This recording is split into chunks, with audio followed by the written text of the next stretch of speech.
Hi everyone and welcome back to my channel. My name is Lolade and today's video we are going to do a Q1 check-in with my financial goals. So if you haven't seen my video where I set my financial goals in January, I'll leave it here or here and you can go back and watch that. But today's just going to be a check-in. I'm actually quite excited because I've hit quite a lot of the goals already, and so I think I was kind of under optimistic, is that a word? I just basically didn't set my goals high enough, so I'm going to have to rethink some of them because I think I only have 1 or 2 left to go for the year and it's only just been 1 quarter, which is good news, but yeah. Anyway, without much more talking, let's just get into the video. So my first financial goal that I talked about was to finish my Indonesia fund. So in that fund I wanted £1,000 so that as soon as I could travel and everywhere's a bit more free to travel, then I would go and see my friend in Indonesia. So I'm really happy I have completed this financial goal. So basically I think it was end of February that I finished because I only had about 100 and something left to go. So I just put that in with my savings for that month and finished that goal. So very happy, and hopefully I'll be able to fly to Indonesia very soon. My next financial goal was to set up a savings account. Now I have done this and I set it up with Nationwide. I didn't really know which savings account to go with. I first tried to set up a savings account with Synergy Bank because they had the highest interest rate. Even though interest rates are really low at the minute, they had the highest one. However, I ended up just not being able to do my ID documents in time, so they ended up closing my account. And I'm kind of glad anyway because I was kind of not too sure on whether I wanted Synergy. I hadn't really heard of the bank much, and although they had the highest interest rates, they didn't have like an app and all the reviews were just not that great. So I was like, hey, let me just steer clear because I don't want to just lose my money or give my money to someone who won't handle it wisely. So I ended up just going with Nationwide, who are just a bank here in the UK. And so I used the account, it's called like Triple 1 Year Saver, something like that. It's a cash ISA, so tax-free, which is great. And basically it's 0.4% interest for the first year, and then after that literally goes down to like 0.01% or something. But that's the best I could find. So what I'm planning on doing is keeping my money in there for a year, and then once I've got the interest, then moving it to a bank with a better interest because 0.01% is absolutely rubbish. So that's my plan for that account. But yeah, so I set up my account with Nationwide. It was it was quite dramatic.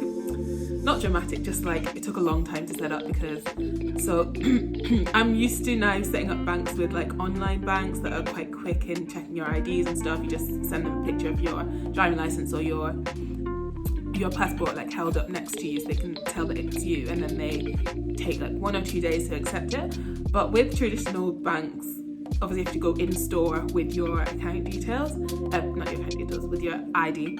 So I ended up going the first time I applied and showed her my passport, and she was like, oh, the names don't match. And I was like, what do you mean? Because I'd applied with Lolade where my actual name is Ololade, so they couldn't match my name with my passport, which is just a rookie error. So I ended up having to go back home and reapply, but they said you can't reapply until 10 days. I had to wait until 10 days and then reapply. But when I went the first time to Nationwide, they had said, we'll just scan your passport, so the next time you apply, it will already be on the system, so you don't have to come back and re-show your ID. So maybe like 10 days later, 2 weeks later, I reapplied with my actual name, and then I kept getting letters being like, you need to show your ID, you need to show your ID, and I was thinking, but you've already said that I don't need to come back in because I've already shown it. So I ended up calling them and they were like, I don't know who's told you that, but yeah, you need to, if you're applying for a new product, you need to come back in and show your ID. So I ended up going back to Nationwide, and the annoying thing about banks is that they're only ever open at like stupid times. So I work a full-time job, and so if you're gonna open at 10 and close at 2, like I don't actually understand like how I'm supposed to get there. So I ended up just going during my lunch break and had to like answer a work call in the queue because there was a long queue to see people. Anyway, and then he checked my details, put it back on the system, and then I came back home, and then within a few days my account was open. I was able to open an online account and use the app.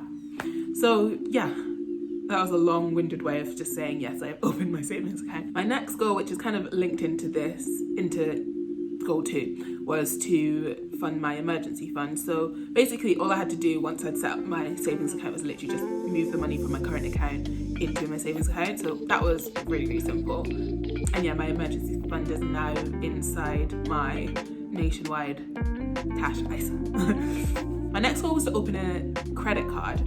So I basically looked at my options and I went on my credit score with ClearScore. I think they're linked with Equifax.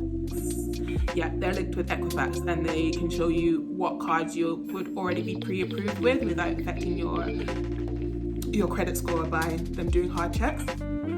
So basically I saw I would be pre-approved for Capital One, so I ended up just going with a Capital One account, and yeah, they did a check on my score, said it was fine, and now I have this account. I think it's a credit building account because on my ClearScore it was saying I had some rubbish credit, like 300 and something out of 700, which I was really confused at because I literally don't pay anything late, so I don't know why I didn't have it unless I have loans, which I don't apart from my student loan, but that shouldn't really affect it. But anyway, so I went on Experian, which is another credit reference agency, and I had like 970 out of 999, so I was a bit confused as to like why they're so different.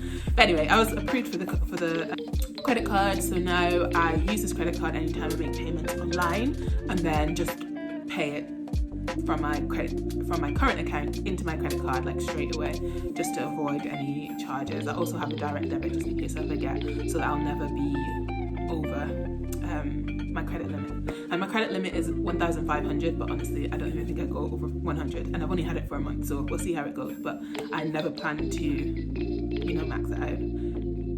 Yeah, I just want to keep my credit utilization rate quite low.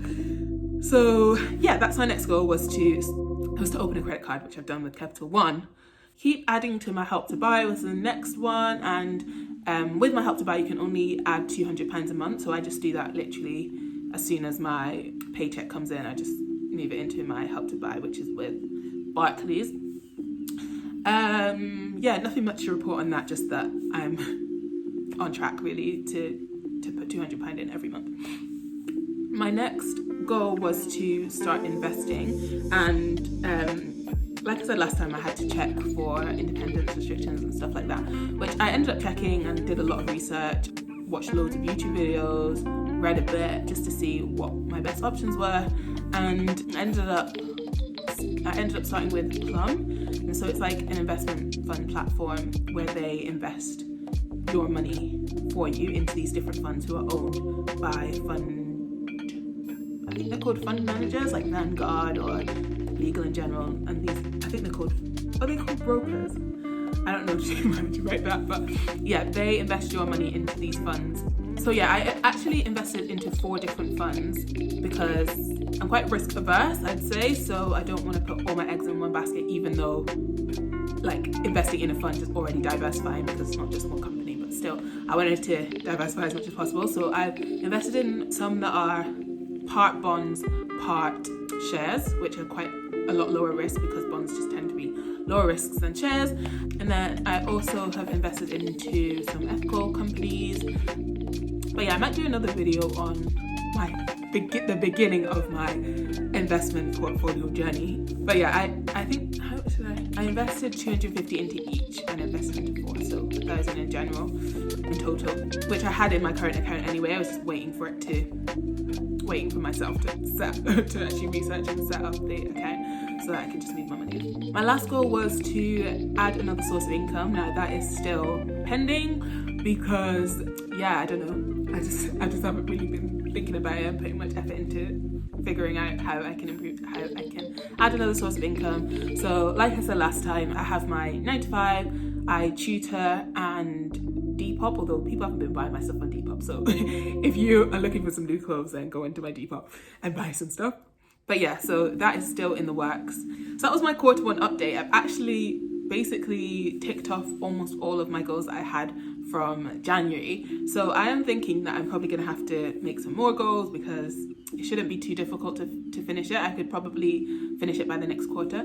So I'm thinking about what to make my next goals to be. I'm thinking to actually have a proper investment plan strategy, as in how much to put in every month, or if I'm going to do it variably.